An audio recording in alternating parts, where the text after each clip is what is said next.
Muy buenas tardes, buenas noches. Algunas partes ya está oscuro, otras apenas está perdiéndose la luz del día. Volteo hacia la ventana y veo aquí todavía hay luz del día. Sean todos bienvenidos en esta ocasión a escuchar la palabra de Dios. Pido disculpas por la tardanza. Había anunciado a las 8:30 algunos problemas técnicos. Aquí el internet se puso un poco pesado también y por esa razón empiezo unos minutos después. Les pido disculpas por ello. Voy a seguir tratando de que esto no pase. Si no, pues es bueno anunciar mejor a las 8:40 o a las 8:35 para no tener este tipo de situaciones. Agradezco el favor de su atención a pesar de esta falla mía. Y le pido que continúe con nosotros, por favor, para escuchar un mensaje de la palabra de Dios. El mensaje en esta ocasión va a estar basado en Mateo capítulo 5 y versículo 4. En este versículo encontramos otra de las bienaventuranzas del Señor Jesucristo. Estuvimos viendo el jueves pasado, si no mal recuerdo, la bienaventuranza de bienaventurados los pobres en espíritu. Bueno, ahora encontramos otra bienaventuranza y ahora dice Mateo capítulo 5, versículo 4, bienaventurados los que lloran. Bienaventurados los que lloran porque ellos recibirán consolación. Bueno, aquí ya podemos entablarnos en una reflexión necesaria porque estas bienaventuranzas suenan como algo contrastante con muchas veces nuestra forma de pensar. Bienaventurados los que lloran, ¿verdad? Esta parece una paradoja en sí misma, esta frase con estas pocas palabras, bienaventurados los que lloran, pareciera una paradoja porque es un contraste, ¿verdad? Es un contraste. Mire, repita y analice en su mente lo que está repitiéndose. Bienaventurados los que lloran. ¿Se fija? Es contrastante. Es contrastante. Esta bienaventuranza está ubicada en el segundo lugar de las bienaventuranzas. La primera es bienaventurados los pobres en espíritu. Y la que sigue, amados hermanos y amigos, es bienaventurados los mansos. Bueno, estas y las que siguen son un contraste gráfico en el cuadro mental de cualquier persona que entienda lo que escucha o lo que lee. Es un contraste gráfico. ¿Por qué? Porque para el mundo y la vida material son bienaventurados los ricos, son bienaventurados los alegres, los que destilan poder, ya sea económico o de influencia, los que destilan fama, los que son apreciados, queridos, los que son reconocidos. Pero los pobres lloran, los misericordiosos lloran y son pobres en espíritu, bienaventurados. ¿Nota usted el contraste? Todos tienen hambre y sed de justicia. El dolor de llorar por el pecado no es visto como dicha o felicidad en el mundo secular, pero es un paso para ser perdonados, para estar con Dios y gozar de una dicha espiritual. Por esa razón el Señor Jesucristo, viendo la situación espiritual de aquellos que se duelen por causa del pecado, por causa del dolor de la demás gente, del sufrimiento en el mundo, el Señor los puede declarar bienaventurados. Vamos a ver un poquito acerca de los que lloran en este versículo. Recordemos que estamos viendo bienaventurados los que lloran, porque ellos recibirán consolación. ¿Quiénes son los que lloran en este versículo? Bueno, hay un anuncio de antemano en muchas de las escrituras del Antiguo Testamento de personas sufrientes en el camino del Señor. Por ejemplo, Isaías 61, versículos 2 y 3. Isaías 61, 2 y 3 re- realza aquellas palabras que fueron repetidas por el Señor Jesucristo en la lectura que dio de este profeta en el templo. Dice en Isaías 61, 2, 3, a proclamar el año de la buena voluntad de Jehová y el día de venganza del Dios nuestro. El día de venganza del Dios nuestro es como un signo de alegría para aquellos que están siendo vengados. Recordemos aquel cuadro gráfico en Apocalipsis donde las almas de los decapitados por causa de Cristo clamaban diciendo: ¿hasta cuándo, Señor, vengarás nuestra muerte? Entonces aquí Isaías está diciendo que Jehová viene un día de venganza para consolar a todos los enlutados. La palabra enlutado quiere decir persona sufriente, llorando por un dolor parecido a cuando se pierde un ser querido, cuando se pierde a una persona muy apreciada. Y dice el versículo 3, a ordenar que a los afligidos de Sión se les dé gloria en lugar de ceniza. Recordemos que la ceniza era símbolo para el judío, no sé ahorita en la actualidad, de tristeza, como el saco de silicio. Y luego dice, en lugar de ceniza, óleo de gozo en lugar de luto, manto de alegría, se fija, en vez de manto de silicio, manto de alegría en lugar del espíritu angustiado. Y serán llamados árboles de justicia, plantío de Jehová para gloria suya. Si usted nota también en estos versículos de Isaías, son versículos que contrastan el gráfico mental de muchas personas. ¿Por qué? Porque está proclamando la buena voluntad de Jehová en el día de la venganza. Es algo bueno, pero a la vez es a través de una venganza. Pero esa venganza es por causa de personas que dañaron a los siervos de Dios, personas que ofendieron a Dios mismo. Y por esa razón también habla del consuelo a todos aquellos que están sufriendo por causa de la persecución, aquellos que están sufriendo por causa del servicio, aquellos que están sufriendo porque pecaron y están bastante angustiados para que el Señor les conceda el perdón de esos pecados. Para ordenar que los afligidos de Sión se les dé gloria en lugar de ceniza. Muchas personas fueron llevadas en cautiverio por causa de algunos que actuaron mal o que actuaron de una manera necia. A veces todo el pueblo era dañado. De gozo en lugar de luto, de manto de alegría en lugar del espíritu angustiado, y serán llamados árboles de justicia, plantío de Jehová, para gloria suya, como el árbol bien plantado en aguas o cerca de aguas que se menciona en el libro de los Salmos. Estaban ahí muchas personas rodeando al Señor, escuchándole, personas siguiendo al Señor, personas que esperaban con ansia la manifestación de Dios.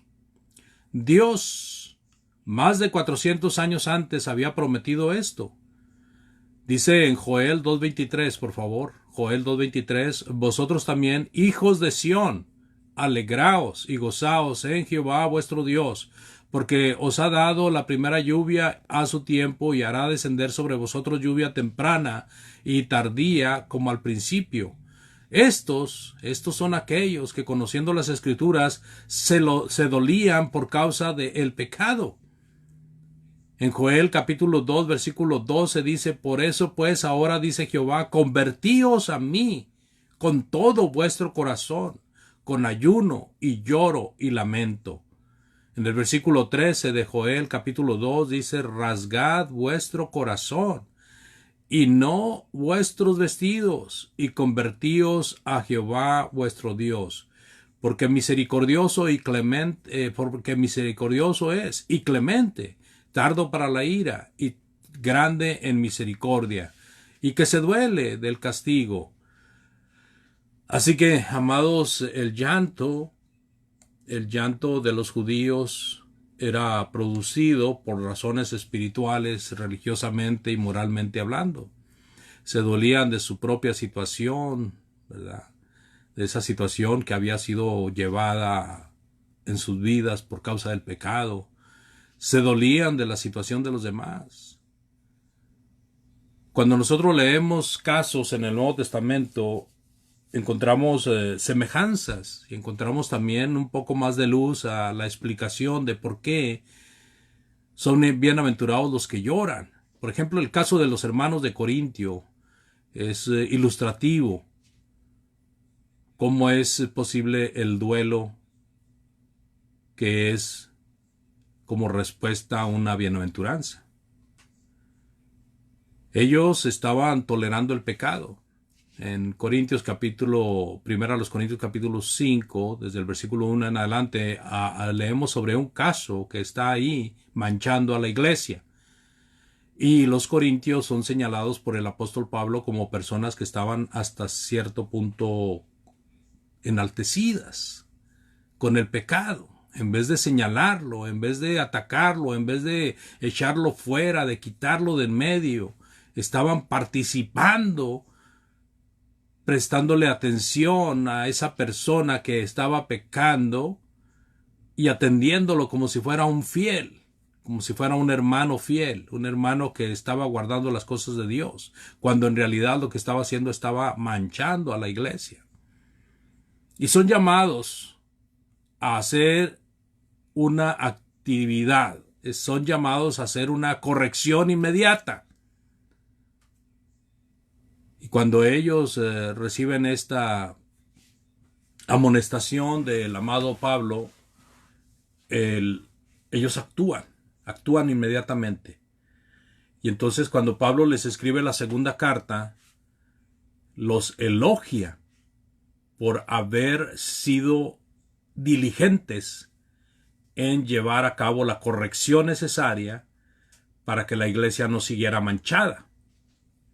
Entonces, en 2 Corintios capítulo 7, versículos de 9 al 11, retomando el caso del pecador de Corinto, dice la palabra de Dios: ahora me gozo, dice Pablo, no porque hayáis sido contristados, sino porque fuisteis contristados para arrepentimiento, porque habéis sido contristados según Dios, para que ninguna pérdida padecieseis por vuestra parte. Porque la tristeza que según Dios produce arrepentimiento para salvación, de que no hay de qué arrepentirse, pero la tristeza del mundo produce muerte. Porque he aquí esto mismo de que hayáis sido contristados según Dios. ¿Qué solicitud produjo, dice Pablo, en vosotros? ¿Qué defensa, qué indignación, qué temor, qué ardiente afecto, qué celo y qué vindicación? En todo os habéis mostrado limpios en el asunto.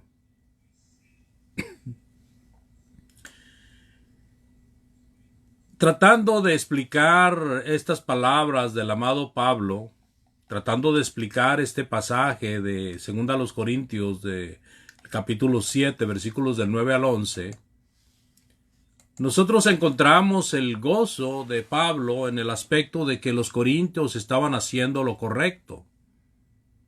Eso de hacer lo correcto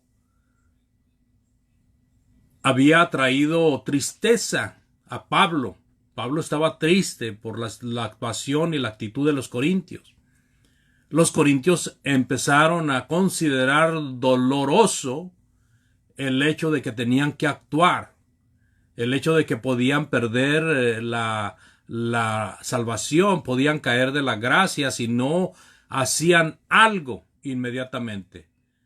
Entonces esa tristeza de ellos los llevó a arrepentirse de estar participando con este pecador y a hacer acción en contra del pecador o en contra del pecado del pecador. Y eso trajo consigo el hecho de que el pecador también se arrepintió. Entonces los corintios habiendo sido manchados por el pecado de este pecador, estaban en una situación de pecado, estaban en una situación de condenación. Al momento en que ellos reconocen su falta y hacen frutos dignos del reconocimiento de su falta al disciplinar a este hombre que estaba cometiendo pecados, a este hermano que estaba cometiendo pecado, este hombre también fue llevado a la tristeza, al hecho de que ya no era partícipe en la comunión con ellos, y eso trajo en él la reflexión, la meditación, el pensamiento, el estar, sentirse solo, sentirse sin la iglesia, sin los hermanos, sin esa convivencia, sin esa participación. Y lo hizo reaccionar, abandonar el pecado y arrepentirse de ellos. Así de que el apóstol Pablo por esa razón dice, y la tristeza que es según Dios produce arrepentimiento para salvación, de que no hay de qué arrepentirse, pero la tristeza del mundo produce muerte. Porque he aquí esto mismo, que hayáis sido contristados según Dios, qué solicitud produjo en ustedes. Bueno, ¿qué hicieron ellos? ¿Qué hicieron ellos a favor de la fe? ¿Qué hicieron ellos a favor de la obra de Dios? Bueno, defendieron la palabra de Dios. No puede haber pecado porque eso está manchando a toda la iglesia. Tenemos que sacar el pecado de aquí. ¡Qué indignación! Este hombre tiene este pecado. Tiene que ser amonestado y en determinado momento disciplinado si no llega al arrepentimiento. ¡Qué temor, qué ardiente afecto! Dice el apóstol Pablo. Temor a Dios, temor de que Dios no acepta que su iglesia esté manchada por el pecado. ¡Qué afecto! Bueno, afecto unos a otros, afecto a Dios por seguir la palabra de Dios. ¡Qué celo! Bueno, celo en las cosas de Dios. ¡Qué vindicación! Bueno, el hecho de poner a cuentas al pecador para ellos mismos estar en una relación correcta con Dios trajo este cambio, esta nueva relación con el Dios Todopoderoso. Dice Pablo, en todo os habéis mostrado limpios en el asunto.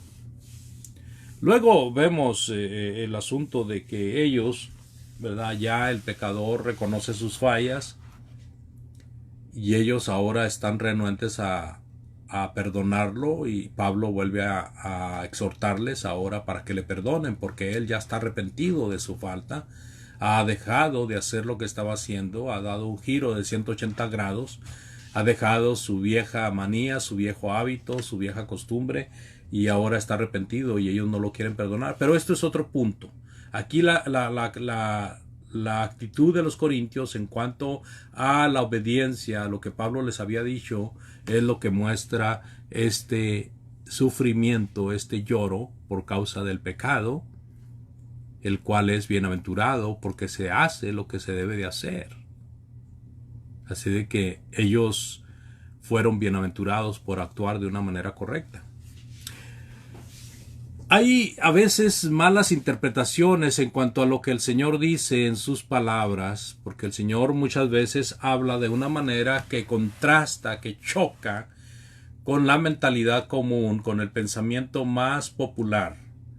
Y este es uno de ellos, hermanos. Cuando dice bienaventurados los que lloran, pues muchas veces personas creen ahora que son bienaventurados solo y simplemente por el hecho de llorar, de sufrir, de tener dolor, de no tener consuelo, de estar con luto todo el tiempo. Y hay muchos que se entregan al sufrimiento. Pero, hermanos, este versículo no enseña eso. Este versículo, hermanos, no da cabida de que sea bienaventurado cualquier lloro. Es bienaventurado el que se siente pobre en espíritu. Es bienaventurado el que es manso. para con Dios, para llevar a cabo las cosas de Dios. Y esto nos enseña, hermanos, de que se está hablando en cuanto a la bienaventuranza, bienaventurados los que lloran, en el ámbito religioso, en el ámbito ético, que excluye el duelo meramente carnal, el duelo meramente del mundo. Así que nosotros debemos de ser cuidadosos de comprender, para no dar una mala interpretación y una mala aplicación al hecho del lloro que es bienaventurado. Se debe de ser consciente que lo que proviene del espíritu y lo que proviene por los deseos carnales es diferente, para que no se confunda si se llora por los deseos carnales o se llora por lo que el espíritu desea para sobrevivir como espíritu de las cosas de Dios. Mire, realmente el desear cosas materiales y no lograrlo, ¿verdad? Muchas veces causa tristeza, causa llanto. Las personas se sienten frustradas de luchar y pelear por las cosas materiales y no lograrlo. Y están en una situación de sufrimiento por ello. El hecho de no poder mejorar en el trabajo, cuando tratamos de subir de puesto y que vemos que han pasado los años y se nos sigue pagando lo mismo y no se nos da ningún reconocimiento y no se nos da ningún puesto mejor, muchas veces nos hace llorar, ¿verdad? Y a veces creemos que ese llorar es bueno por no tener una solvencia económica holgada, por una solvencia económica que nos permita hacer y comprar lo que queramos. Muchas veces las personas están llorando por esas cosas, por sufrir burlas, ¿verdad? Ya que alguien se burla o que alguien está menospreciándole, que alguien está haciendo bulla de lo que usted es y no haya cómo quitarse aquello, le hace llorar muchas veces por ser menospreciados, por estar recibiendo una condena por algún delito que cometió, por algún crimen que cometió, alguna falta social que cometió. Muchas veces está llorando por ello, por la falta de libertad, por tener mala estrella, ¿verdad? Muchas veces decimos, es que yo tengo muy mala suerte y yo estoy salado y por esa razón yo sufro y lloro y me duele esta situación. Por ver todo negativo, todo negro, todo mal, muchas personas están sufriendo, están llorando. Son situaciones meramente carnales, que se busca el beneficio carnal, el beneficio físico. Esa clase de llanto, amados hermanos, no recibe bienaventuranza, no es dichoso, no es feliz el que tiene esta clase de sufrimiento o de llanto. Recordemos nuevamente que el llanto que es bienaventurado es aquellos que se duelen por el pecado y hacen lo que sea necesario para encontrar la solución, a dejar el pecado si es que ellos mismos lo están cometiendo, o a ayudar a otros a que dejen de pecar si están llorando porque otros están pecando. También, amados hermanos, el lloro por el sufrimiento de otras personas es correcto, cuando el sufrimiento es por cosas legítimas, cuando el sufrimiento es por algo que es sumamente necesario, pero no es por capricho humano, no es por necedad, sino que tenemos que ser cuidadosos en estudiar los casos que están en sufrimiento. Así de que el consuelo divino, hermanos, viene, ¿verdad? Dice el Señor Jesucristo, bienaventurados los que lloran, ¿por qué? Porque ellos recibirán consolación. Así de que el consuelo divino viene. Aunque el ambiente era triste en el tiempo de Jesucristo y aún siglos atrás de antes de que viniera el Señor Jesucristo al mundo, por causa de la maldad, por causa de el pecado en el mundo en el que rodeaba a muchos piadosos, a muchos que esperaban el reino de Dios, provocaba llanto doloroso, hermanos. En las nuevas de Jesucristo se marca el consuelo que recibirían. Bienaventurados los que lloran, porque ellos recibirán consolación. Y encontramos un mensaje afín en el Salmo 126.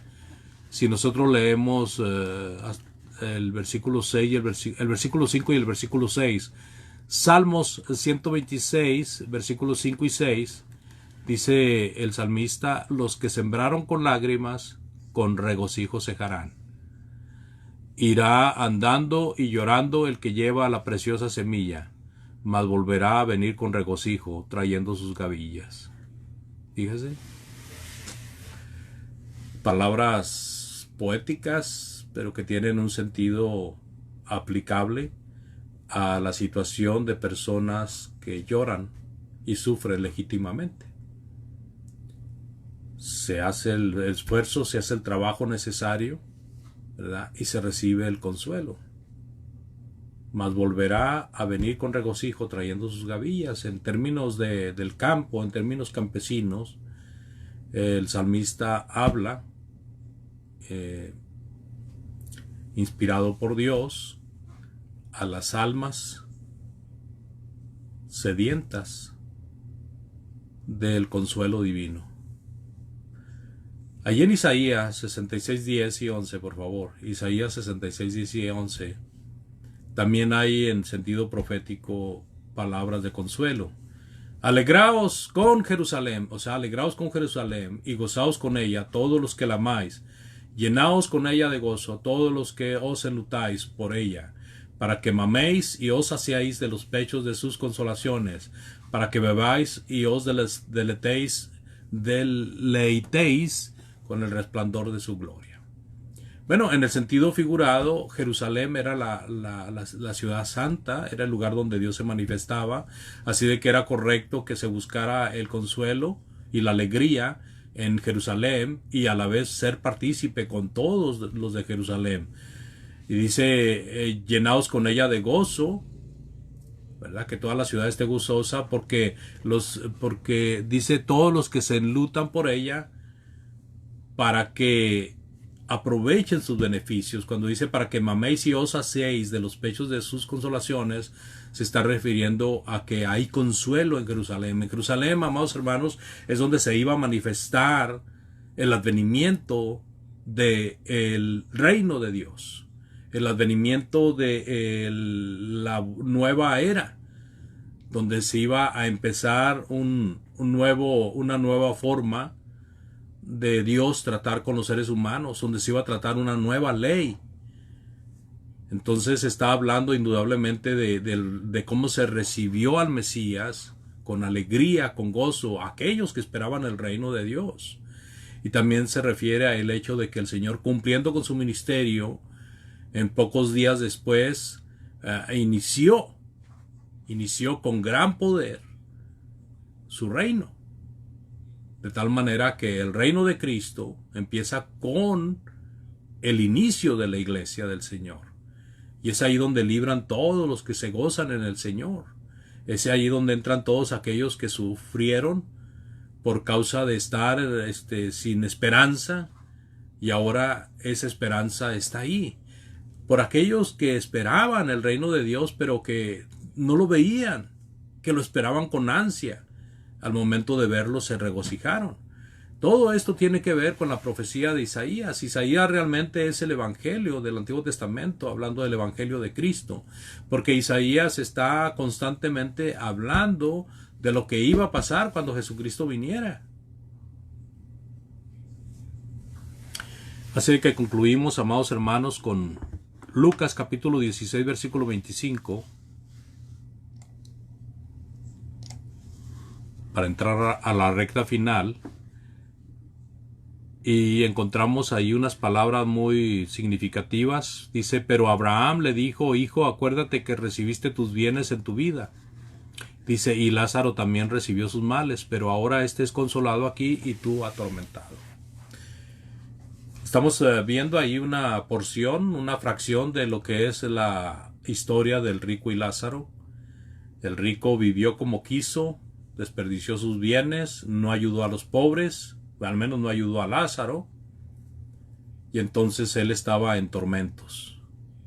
Y estando en tormentos clamaba que recibir ayuda de Lázaro o de Abraham, a quien estaba viendo.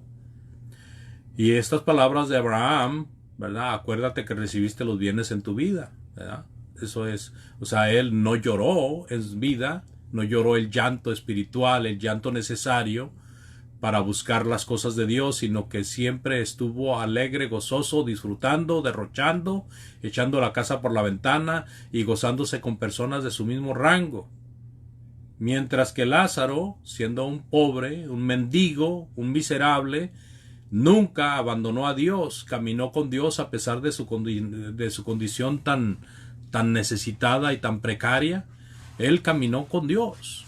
Y entonces ahora, él muerto en su físico, pero vivo en su espíritu, al igual que el rico, ahora él está gozando de el consuelo, del descanso, de la alegría de estar en donde Dios le había dicho que iba a estar. Y el rico en el sufrimiento, en tormentos, también donde se había dicho que iba a estar aquel que desobedeciera a Dios. Siempre el mensaje de Dios ha sido, hermanos, que todo aquel que camina con Él va a tener una dicha eterna.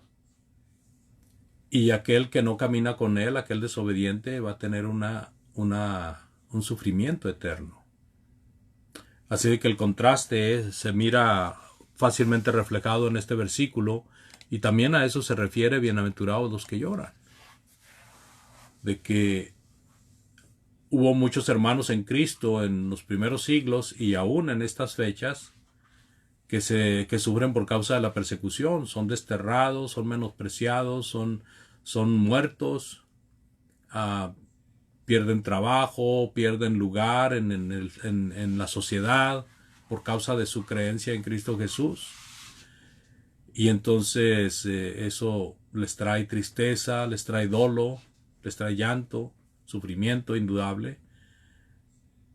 Pero si resisten hasta el final, pues recibirán consolación. En tiempo de la gran angustia, hermanos, o en tiempo de angustia, porque hubo varios periodos de angustia en tiempos bíblicos, pero no cabe duda que el apóstol Pablo está dentro de uno de ellos cuando escribe la carta o las cartas que escribió desde la cárcel. La de Filipos es una de ellas. Y dice en Filipenses capítulo 1, por favor, Filipenses capítulo 1, versículos 3 al 7, doy gracias a mi Dios siempre que me acuerdo de vosotros, siempre en todas mis oraciones rogando con gozo por todos vosotros, por vuestra comunión en el Evangelio desde el primer día hasta ahora, estando persuadido de esto, que el que comenzó en vosotros la buena obra la perfeccionará hasta el día de Jesucristo. Como me es justo sentir esto de todos vosotros, por cuanto os tengo en el corazón y en mis prisiones y en la defensa y confirmación del Evangelio. Todos vosotros sois participantes conmigo de la gracia. Estaba en una situación triste el amado Pablo porque estaba preso en una fría celda, posiblemente encadenado. Algunas veces estuvo encadenado, ¿verdad? Algunas veces no estuvo encadenado. Sin embargo, el hecho de que estaba preso por predicar a Jesucristo, pues pudiera ser un indicio o una justificante para la tristeza y el lloro. Sin embargo, él manifiesta un gran gozo, hermanos, estando en esa situación. Ahora déjenme le platico algo muy importante. El mensaje de Pablo no es nada más porque se le ocurrió. Indudablemente estaba siendo inspirado por Dios, pero también tenemos que considerar a aquellos a quienes les escribe. Aquellos a quienes estaban recibiendo la carta sí estaban bien tristes, hermanos, sí estaban con falta de gozo por causa de lo que estaba pasando con Pablo y por causa de lo que estaba pasando con muchos de ellos. Entonces, cuando Pablo escribe esta carta llamada la carta magna del gozo, de la alegría,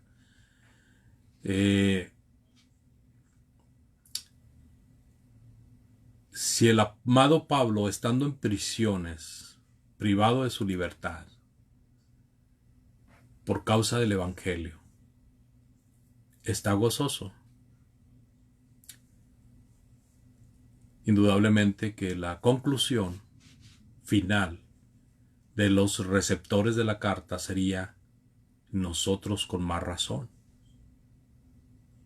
Y creo, amados hermanos, que esa es la finalidad del amado Pablo, de que los hermanos de Filipos no se dejen dominar por la tristeza, sino más bien por el gozo.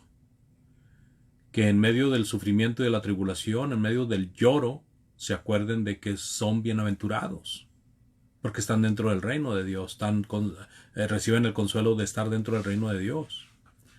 Y dentro del reino de Dios se tienen bendiciones que no se tienen fuera del reino de Dios. Fuera del reino de Dios no se tiene la protección divina. Fuera del reino de Dios no se tiene la comunión con Dios. Fuera del reino de Dios no se tiene la remembranza y el festejo de la muerte y sufrimiento de nuestro Señor Jesucristo. Fuera del reino de Dios no se tiene la alegría y el gozo de estar ofreciendo sacrificios espirituales a Dios. Fuera del reino de Dios no se tiene la protección divina. Fuera del reino de Dios no se tiene consuelo si se ora y se quiere seguir fuera del reino de Dios. No hay consuelo. Hay consuelo cuando alguien está fuera del reino de Dios y se arrepiente de ello y ora a Dios para que Dios le ayude a volver a ocupar su lugar como cristiano o cristiana fiel. Hay muchas cosas, amados hermanos. En Efesios todo el capítulo 1 está lleno de bendiciones divinas. Por esa razón tenemos alegría, tenemos gozo de servir al Señor. ¿Le gustaría a usted estar dentro de ello? ¿Le gustaría estar usted dentro de aquellos que, aunque lloran, son bienaventurados? ¿Le gustaría estar dentro de aquellos que, aunque sufren, aunque tienen luto constante, son felices sabiendo que el sufrimiento pasa, pero el gozo es eterno, si es el gozo de Dios? Si usted, amado hermano, hermana, a través de las lecciones que ha escuchado últimamente, incluyendo esta, entiende que necesita hacer arreglos con Dios, pues es un buen momento, ¿verdad? Si yo en algo le puedo ayudar, escríbame, por favor, con gusto yo le atenderé. Si hay entre los oyentes personas que no han venido a Cristo y entienden que deben de estar del lado del Señor Jesucristo, entienden que el Señor Jesucristo el Señor nuestro Dios envió a su Hijo para que nosotros nos acercáramos y fuéramos pertenecientes a su Hijo. Es un buen momento para arrepentirse y bautizarse para perdón de pecados. Y así el Señor vendrá a morar con usted. ¿Le gustaría eso? Medite en ello. Si yo le puedo ayudar, otra vez me pongo a sus órdenes a través del texto, a través de este medio. Dios les bendiga. Gracias por su atención y por favor acompáñenme en esta oración. Padre, agradecemos la vida y la salud y todas las bendiciones. Agradecemos el estudio de tu bendita palabra. Agradecemos a aquellos que están oyendo y a aquellos que van a escucharla, Señor, que les bendigas en todo.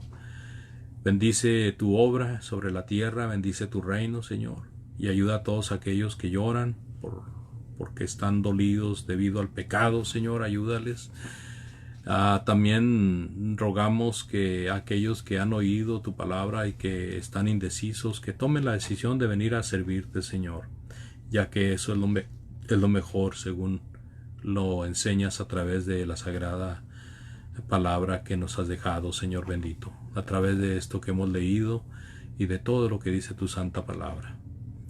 Padre eterno, bendice a los enfermos, bendice a todos aquellos que claman a ti por alguna necesidad.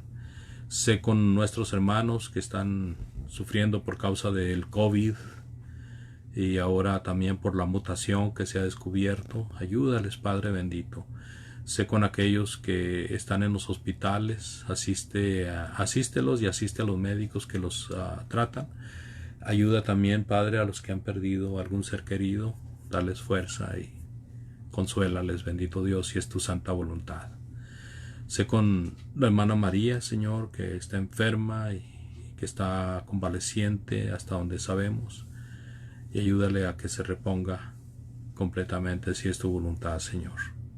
Todo esto pedimos, Padre, y agradecemos en el santo y bendito nombre de Jesucristo nuestro Salvador. Amén. Dios les bendiga y muy buenas noches. Hasta la próxima.